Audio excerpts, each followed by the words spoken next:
ये सखी बड़ी ठंडा लगता हो, ऊपर से भूखो लागल बा। अरे हमरो लगता हो। अरे कुछ उपाय बा?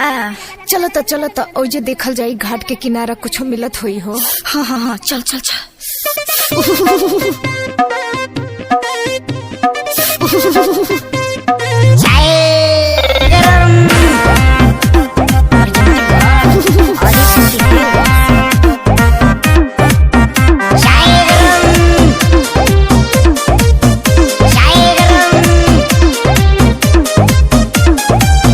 लागता बेजार बड़ा कपतानी खड़े खड़ा ढेर नौटंकी कैला पढ़ जानी झूठ पहाड़ा धर्म कमाए छठी घाटे अइला भइला तू निरदैया हो।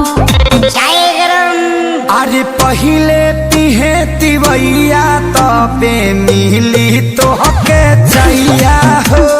पहिले पिहे तिवैया तबे मिली तोहके चैया हो।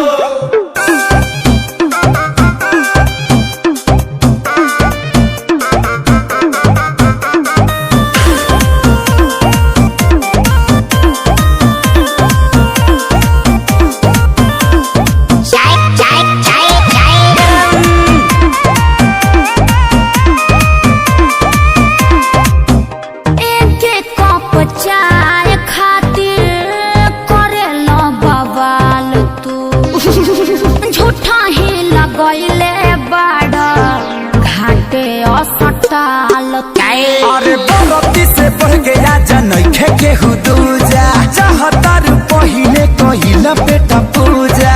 अबे न लौकेला पूर्व के लाली विद्या नहाली समैया। अरे पहिले पिहे तिवैया तबे मिली तोहके चैया हो। पहिले पिहे तिवैया तबे मिली तोहके चैया हो।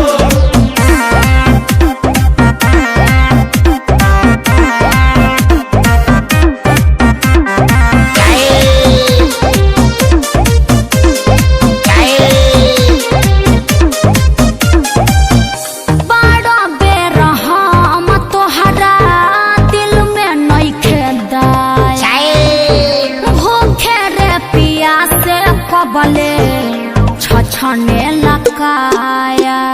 जिद जनी धर तनी कर इंतजार हो, काहे भेजा चाट तारू कबेले हमार हो। दोस्त खेसारी कर न रहम पड़िल तोहरा पैया हो। छठी मैया हो। अरे पहिले पिहे तिवैया तबे मिली तोहके चैया।